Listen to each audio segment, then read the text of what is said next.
they're mistaking value creation from generative AI with an almost artificial AGI, artificial general intelligence, AGI perspective. And so they'll get consumed with a moonshot perspective of what the organization could be.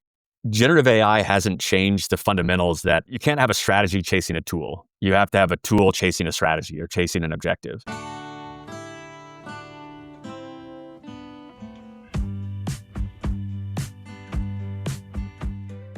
Hello, and welcome to another episode of the Decision Intelligence Podcast. Today, we've got several firsts.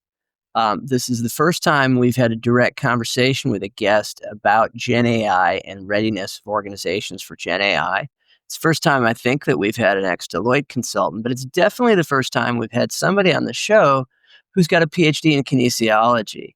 We are thrilled to welcome Justin Trombold to the Decision Intelligence Lab podcast today to talk with us about GenAI and how organizations are struggling or succeeding in deploying GenAI based on how ready they are for this kind of change. Justin, on behalf of my co-host Michael Watson and I, welcome to the Decision Intelligence Lab podcast. And I'm going to jump in with our first question. The journey that you've taken to be spending your time and energy leading up your own organization, Antesyn Associates, focused on GenAI. We'd love to hear how you came from kind of physical sciences and kinesiology research to the place that you are now. Yeah, no, and Vijay and Mike, it's great to be on the podcast. And we were joking before the conversation. We're three doctors that are the type of doctors that don't necessarily help anybody, and having that conversation. So, hopefully at this stage, shifting to be able to, help organizations and in the context of this discussion, just helping people think about generative AI, and it could be within the context of their own life, but mainly in the context of their own work or their own business, right? If they're in a leadership position or an ownership position. But my journey to get here, I think you outlined the timeline well. I was a academic researcher, in some similar environments to what Mike and Vijay work in. I started there, right out of undergrad.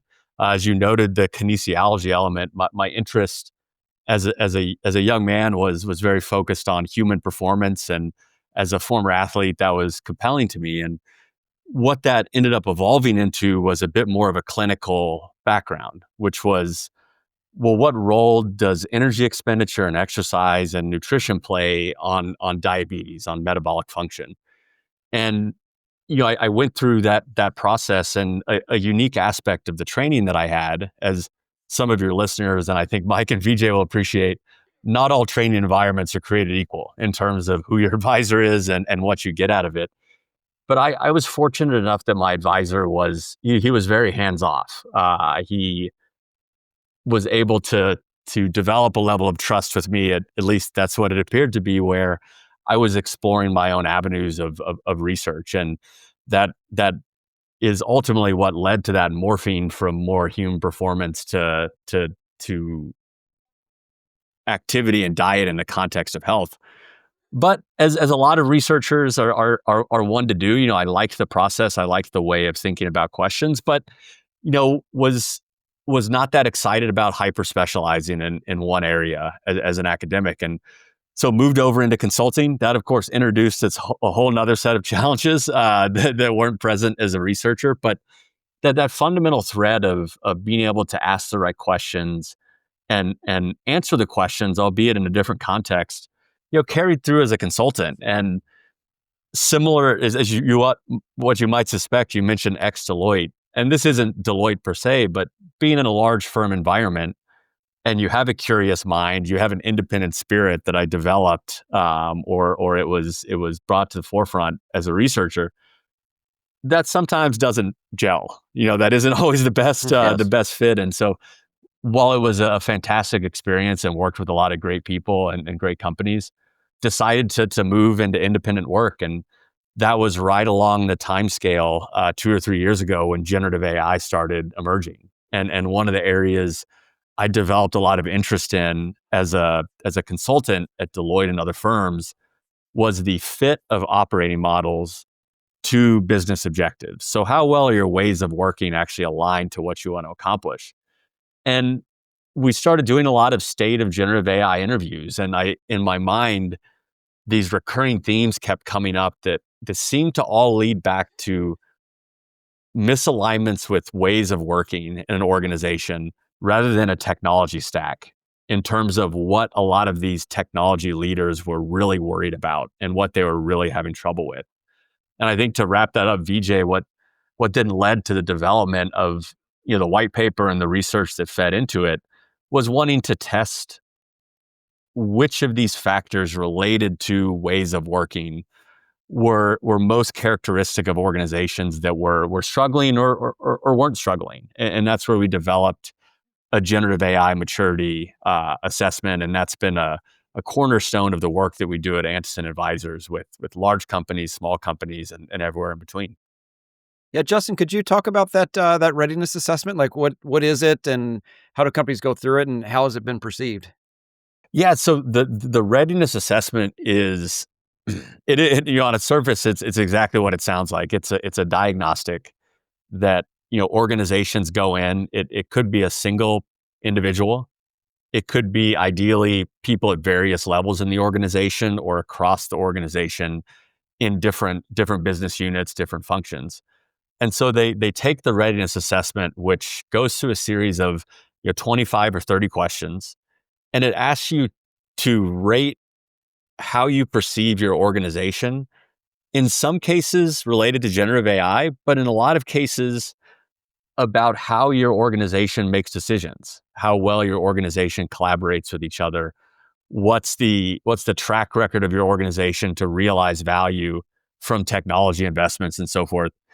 And so they go through those questions, and it unpacks a Gen AI readiness or maturity score across 5 areas. First, what we're calling the strategic generative AI alignment to your enterprise strategy. Second, the cross-functional collaboration of your organization. The third one is end user proficiency. Fourth one is scalability and adaptability. And that one isn't necessarily about scaling generative AI solutions. It's how well do you have an idea, adapt, and scale. And then the last one is governance and accountability, responsibility. And that isn't necessarily just things like responsible AI. It's how well do you govern activities and govern decisions at an organization. That's excellent.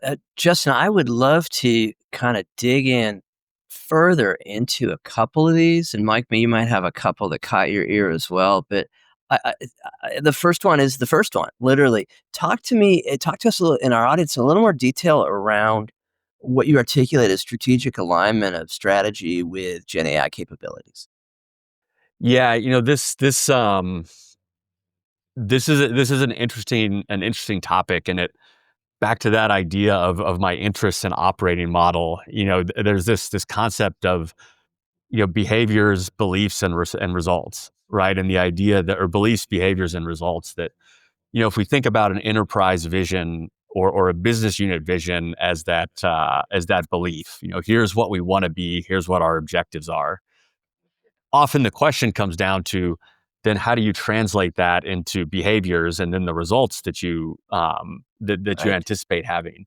And so a lot of the elements of that part of the diagnostic are related to how well aligned to put it a different way, if people taking the survey have clarity as to what their generative AI strategy is, and if they understand how that links to achieving the objectives either for themselves or for the organization.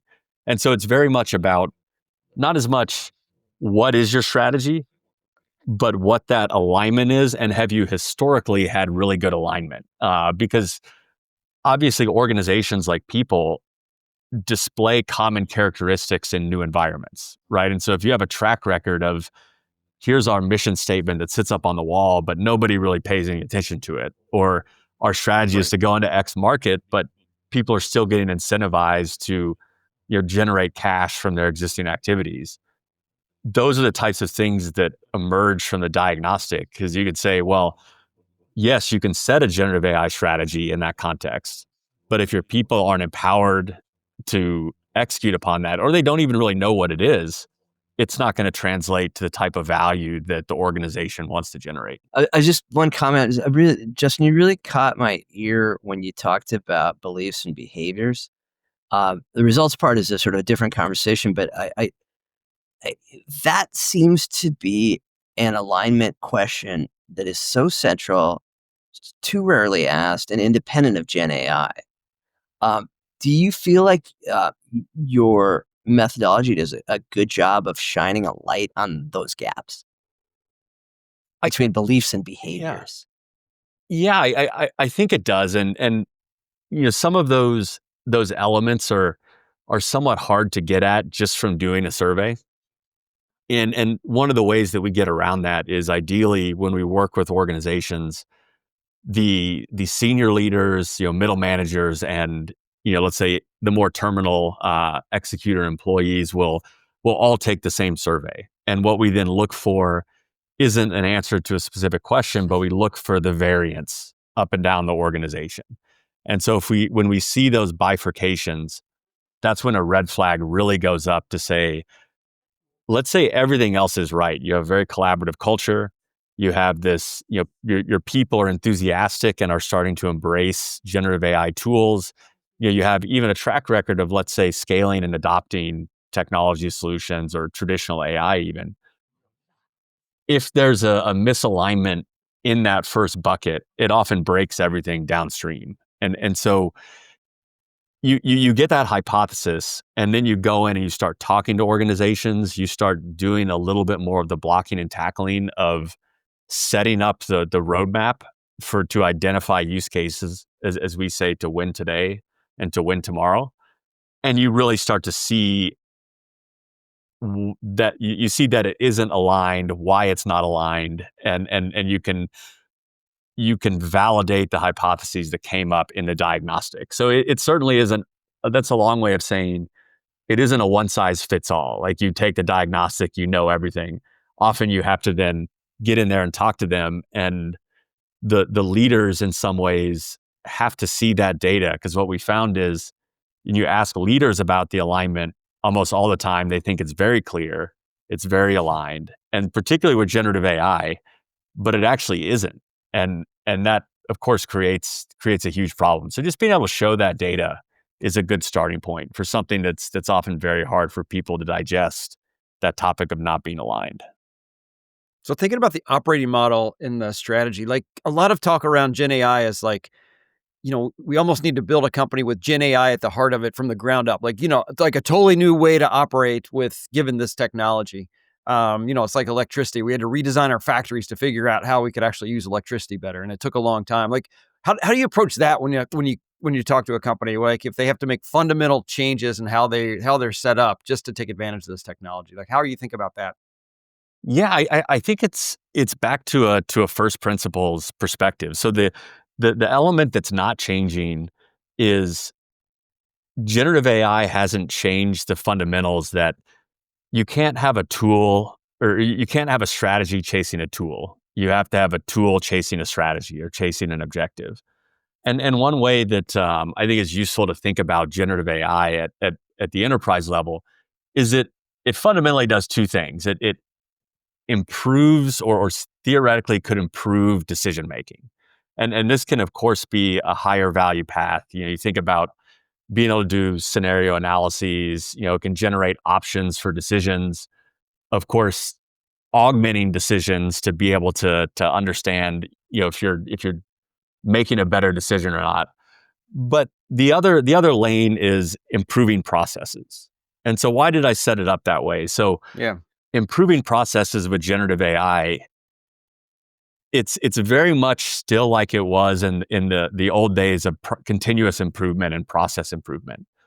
One thing we found is that one of the biggest predictors of whether or not a use case will generate value, particularly for a larger organization, is how well those processes are defined.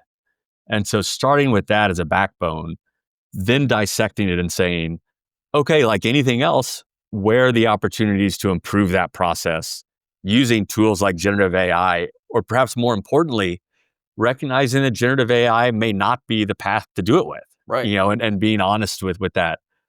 To your question about smaller companies and generative AI first companies, if you don't start with a fundamental value proposition that's linked to provide differentiated value to somebody or some group of people, it doesn't matter.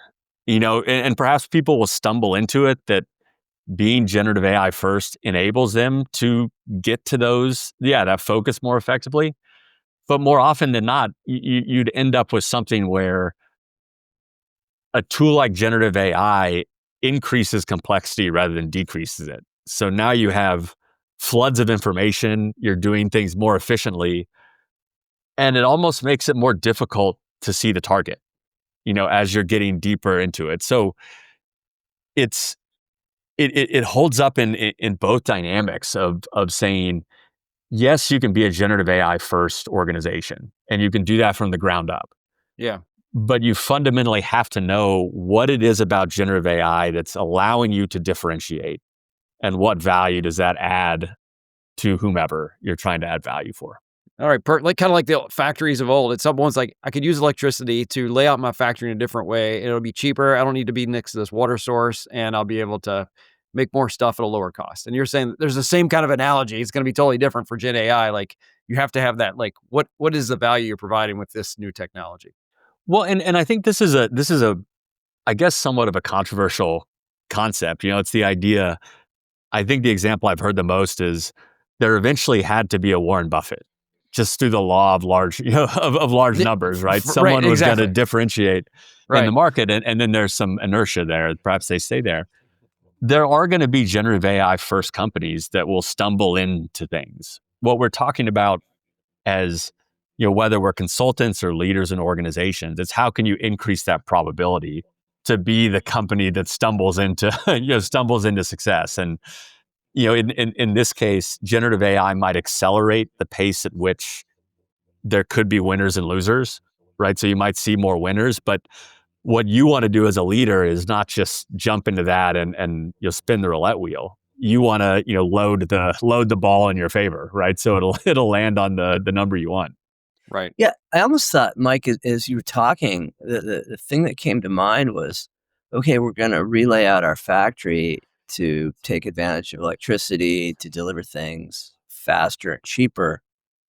But to Justin's point, it almost doesn't matter if the things we're building aren't what the market wants. We'll just end up with more inventory. Right. And I mean, that's a good, it's an extreme case that illustrates the point. And these things happen on the margin all over organizations, and particularly now with generative AI. And part of what we propose is a way in which you enable your people, once they develop the skill set, to go and experimentation has gotten a bit of a bad name because it gets put in the context of experiments are failing. It's like, well, does that mean you remove the experimentation culture, or does that mean you improve the way in which experiments are conducted and decisions are made? I think it's the latter. I don't have evidence that that's true yet, but I would say it's a good starting point to say that would be a better way to go about generative AI. I mean, it certainly feels that way in the sense that, with other technology, like let's say blockchain or something, like, you could experiment and fail. And it wasn't like there was a bunch of use cases that were already happening. Like, I'm sure you're walking into companies and it's like everyone in the company is already using Gen AI at home, maybe at work on the side if there's no official policy. Like, it is just out there being used for all kinds of things. And it's not going away. It's not. And so it's like, how do we harness this thing? I think there's no alternative. I asked my students at some point, like, what would you do if, you went to a company that said you couldn't use Gen AI? And their basic answer was like, well, I'd use it at home or put it on my phone. Like they weren't going to not use it. Yes. They weren't going to not use it. Like, so yeah. How do you think about that when you're talking to executive teams and get them to realize they need a strategy here or a plan? Well, I think, VJ and I were talking about this offline, I believe. And, one of the analogies that we use is taking this capability first approach to, let's say you have a bit of a track record of aligning enterprise strategy to activities. You don't want to assume that you have a clear delineation of the four walls of your sandbox that you're playing in. And so being able to set up that that sandbox. And the walls of that sandbox are not just here are objectives, but here are the types of generative AI use cases that we're comfortable deploying. Here are the areas of the business where we want to focus. And so you don't have people experimenting, doing things they're not supposed to do, but maybe more perniciously, doing experiments that are destined to fail, not because they couldn't have good results, but the leadership are ultimately going to say no to what they're doing. So having clarity on that sandbox, but then also having clarity on the toys that are in the sandbox. And so in this case, that would be, okay, we're not comfortable with just having people getting on a commercial version of ChatGPT, but we know they're going to use it. So we need to get an enterprise instance with the type of security structures that we want and make that very clear. Use ChatGPT, don't use Grok. Use Grok, don't use ChatGPT. Just to make it, Right. I'm not advocating one or the other. And then it frees up your people to know how they can play. And then they can be more likely to develop the right types of solutions. But I think, VJ, to something you said, there's a recent discussion I was having with an executive, and he was a little bit older. He was going into a board meeting, and they were talking about market opportunities for essentially a wealth management or asset management company and private equity. I mean, it's hard to label the company. They have assets and they run Right. different shapes and sizes. And one of those was a manufacturing company, and he wanted to be able to put together a perspective on what markets were attractive. Where do you get that information from? He had a 2-hour conversation with ChatGPT the night before the board meeting. Now, was there probably some really good stuff in there? Perhaps, but he's going on what that model is natively pulling, from Reddit or from wherever. And you can't have leaders doing that. You can't have your people doing that. And so if that, in that analogy, if doing a market assessment is important, you have to then not just the right structure in what model they can use. What's the right structure and how you do market assessments? Like, how are those done? How do we get better quality information?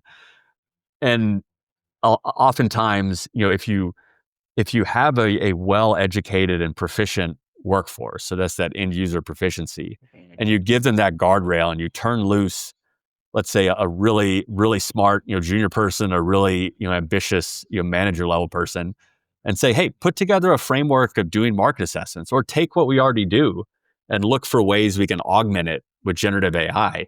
You get a much more robust way that something like that's deployed. And once you have that, then people are going to be less likely to do the, midnight to 2 a.m., rabbit hole and put together a market position with that type of analysis. And whenever I hear about those kind of late night desperation calls to Gen AI, I immediately think, oh man, you are so vulnerable to hallucinations. Or even VJ, just average. Like, it's just like the results are plausible, but they're just like, okay, like they're not great. Yeah. Well, and hallucinations, the incorrect information could come from something that's not a hallucination. It could just be coming from bad data, and bad, bad inputs. And so, what we try to do with organizations as a fundamental skill set is there's a lot more to it than this, but we say there are two levers, at least when you're dealing with LLMs. It's having good sound, iterative prompts. And so continuous improvement of the prompts that you're putting into the system. And then you're directing it to data sources that you trust. And so building just that mindset first is a really great starting point, and it's an attainable starting point for most organizations. So I feel like we're getting a little bit far afield of this particular question, and I don't want to lose it. And so I'm going to sort of take us sideways a little bit. Justin, as you look at these 5 classifications or 5 groups of capabilities, um, what are the biggest blind spots that companies have, things they overlook or don't understand? And what are some of the negative consequences of those blind spots? I think, this statement probably held a bit more true a year ago. A year ago, I would have said they have an underappreciation for how much their ways of working impact value creation from generative AI. I think the worry was about the tool selection and staying up with the latest and greatest, model or application or whatever it might be. At this stage, I think that's starting to get enough public press that leaders are becoming aware that there is a very large human and a very large operating model component, a ways of working component. So I think that's a little bit less true. What I would say now, the biggest blind spot that I'm seeing with a lot of different organizations is that, let me frame this up the right way. So from a leadership perspective, they're mistaking value creation from generative AI with an almost artificial AGI, artificial general intelligence, AGI perspective. And so they'll get consumed with a moonshot perspective of what the organization could be. And really what they're doing is they're trying to fly before they can crawl. And so everything might be set up to put things together, but the ambition is just way too high. And they don't realize it. When you said that, Justin, are you suggesting that they're almost projecting what they think LLMs are going to do? Like, we have an LLM and they think it's like AGI, so they act like it's AGI. But what you're saying is like, no, it's really just the LLM, and here's what it does, and here's its limitations. Is that what you're suggesting? Yeah. So it's an overestimation of not just what the model can do, but realistically what your organization can do. With the model. And so they'll start jumping to, an example with working with pharma companies, there's often a very big disconnect where the leadership they're looking for what's called de novo drug discovery. So using these models to identify new targets, new molecules that research hasn't identified yet. But if you go down to, let's say, the more operational people, they're like, we can't do that. Why don't we work on making our clinical trials more efficient? Or we can't do that. Why don't we work on just making the process of drug discovery more efficient? And so there's a disconnect. And if you haven't started doing those use cases yet, and you don't realize the value that can be generated and the feasibility of doing those is much higher, and you try to jump to this top one, you're just going to pour millions of dollars into something that, could it happen at some point? Perhaps, but it just depends on if leaders want to take a gamble or they want to take a more concerted, intentional approach. As we were talking about this earlier, we were talking about pilots and experimentation. And the thing I'm always struck by is it seems to me that a lot of people are piloting technology. And we're, in the context of our conversation about rewiring and restructuring your organization, my view, I've really come to believe strongly that, hey, let's pilot an entire process all the way to not just what the technology will do, but what will we do with what the technology provides us, and what outcomes will that lead us to? I'm thinking about your beliefs, behaviors, results sequencing, right? Which is, okay, if we're going to put in a technology that enables different behaviors, very often the pilot stops there and it's like, oh yeah, this is cool. Oh great, let's scale it out. They haven't taken the step from the behaviors to the results and verified that before taking on the cost of this much larger initiative. To your point earlier around sort of you're wasting millions because you're not seeing the whole journey. Yeah. Well, and I think a nice way to think about it, and just let me know if I'm aligning with what you're saying, Vijay, is that a productive way to think about generative AI is not to think about it as IT or technology, but to think about it as R&D. And that's from a process and a mindset lens, that an R&D mindset starts from ideas. It starts from hypotheses. It starts from a problem statement or an objective. And then you build out a solution around that. An IT or technology mindset does the opposite. It starts with a solution and it tries to apply it or find a place to apply it. And so that shift in thinking in one way is that. And the other way I think that is a nice parallel to this is helping leaders and people on the team adopt a mindset that generative AI may be a threat. So I'm not saying that it's not, but Right. Don't view it as a threat, view it as an opportunity.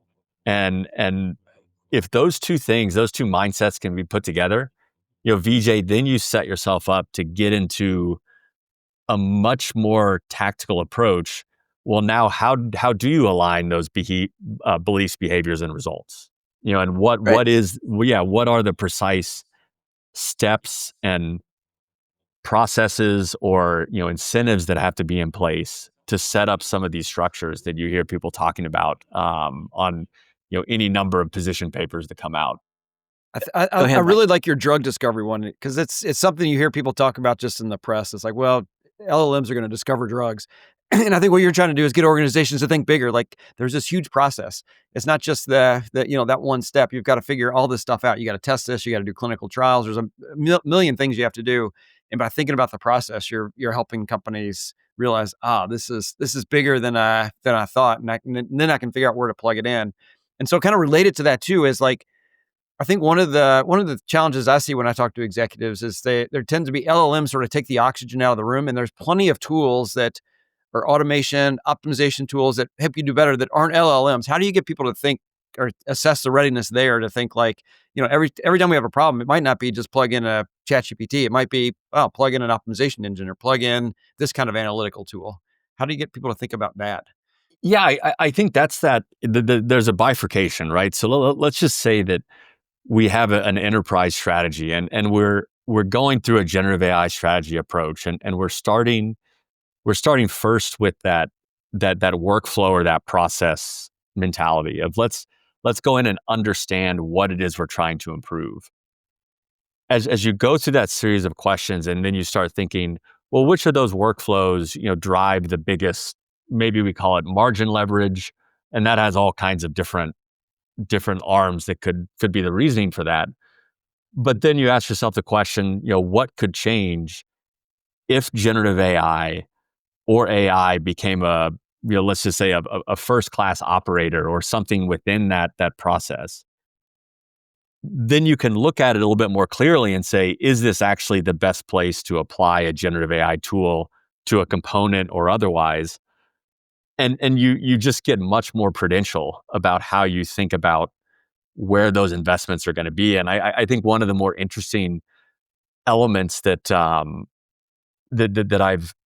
I've had some initial conversations with leaders about, this is tangentially related a bit, but I think it's an interesting point of, you start to see that a process could be augmented and you start testing it and maybe an element of that process. And now it's like, well, we can't really develop this in-house because that's hard to do. So we're going to partner with a vendor. This concept of, well, how do you partner with a vendor in the generative AI world? And what we're seeing is effective, as opposed to saying, let's go buy a license from Salesforce. It's, let's go talk to this generative AI vendor and give them that example that we teased out with some experimentation that says, here's this part of the process that we've started to manually with generative AI tools. So like using, LLMs and so forth. Build us a test case for that. Improve that. Show us that you can do it. And then let's establish a broader partnership. So there's the reason why that jogged my memory is there's an element of selecting the right vendor, but you can almost in some ways say, well, okay, what would this really look like if generative AI was powering it? Would we see the benefits that we're thinking it could have, even with, let's say, a world-class structure where you have really sophisticated generative AI architecture? If you can get to that decision point faster and you go to the vendors with those parts of the process that are most likely to be benefited by generative AI, by asking yourself this question, is there a cheaper way to do it with predictive modeling, with even sometimes just having a person look at it? Could be a cheaper, more effective way to look at it. It makes it much more easy to have a targeted conversation, both internally and with vendors, and then smarter dollars follow in kind. It is funny. Maybe my biggest takeaway from this conversation is perhaps on the Decision Intelligence Lab podcast, we should ban the use of the term use case. Because in a way, use case is vendor centric. It's essentially saying, we've got this application, let's go out and find cases to use it. rather than problem, process, or decision centric, working backwards. I don't know. That might be a little too much vocabulary police for us, Mike. Banning. Yeah. But Well, yeah, use case is tough because it does distill somewhat of an out of the box perspective. And in some cases there are out of the box solutions that could be the right fit for certain things. But yeah, I've thought about the same question, VJ. I still use case, and so we all do. perhaps We stick all with it until, because when you do those things, like, you often come up with some jargon that nobody understands, and you're not even sure if you understand it when you're when you're saying it. Right. But I have observed kind of a stiffening up from the would-be customers when the vendors start talking about their use case, um, as opposed to their problem. I don't know why. Yeah. There's something different in there. Um, Well, eh, I'd just say, VJ, on that, if you are a business leader, if you are thinking about making these investments, I will I would recommend not even getting on the phone with the vendor until you have a problem or some objective to come to them with. Don't go to that. Now, they could give you some ideas, but and yeah, you can. There are some really good vendors and some people that can, if you have, like, let's say, very typical challenges, yeah, you could take that approach. But if you are looking to differentiate and you do some things internally that are unique, you need to come with what you're trying to accomplish, to drive that discussion. Yeah. So, Justin, maybe to wrap up, you want to let the listeners know, like, where they can find more information about the white paper and about you.